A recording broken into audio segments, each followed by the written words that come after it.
అందరికీ ముక్కోటి ఏకాదశి శుభాకాంక్షలు.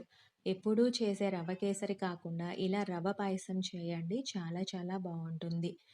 పిల్లలు కూడా చాలా ఇష్టంగా తింటారు. స్టవ్ వెలిగించుకుని బాండి పెట్టుకుని ఒక స్పూను నెయ్యి వేసుకోవాలి. నెయ్యి కాస్త వేడెక్కిన తర్వాత మనకి నచ్చిన డ్రై ఫ్రూట్స్‌ను అందులో వేసి వేయించుకోవాలి. జీడిపప్పు, బాదం పప్పు, కిస్మిస్‌లు వేసి వేయించుకున్నాను. మీకు నచ్చిన డ్రై ఫ్రూట్స్‌ని అందులో వేసి వేయించుకోవచ్చు.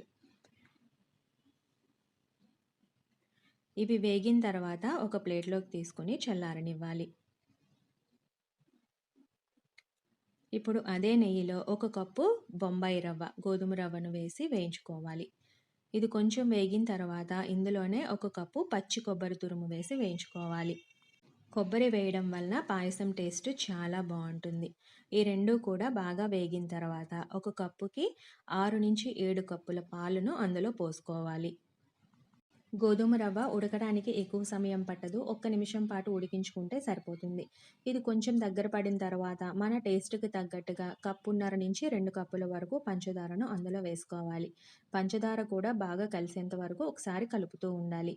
కొంచెం చిక్కగా అయితే కాస్త పాలనేవి పోసుకోవాలి. చివరలో యాలకుల పొడి, కొంచెం నెయ్యి, ముందుగా మనం వేయించి పెట్టుకున్న డ్రై ఫ్రూట్స్ వేసి కలుపుకోవాలి. నచ్చిన వాళ్ళు కొంచెం కుంకుమ పువ్వు కూడా వేస్తే టేస్ట్ చాలా బావుంటుంది. ఈ వీడియో కనుక నచ్చినట్లయితే లైక్ చేయండి, షేర్ చేయండి, ఛానల్‌ని సబ్స్క్రైబ్ చేయండి. Thank you.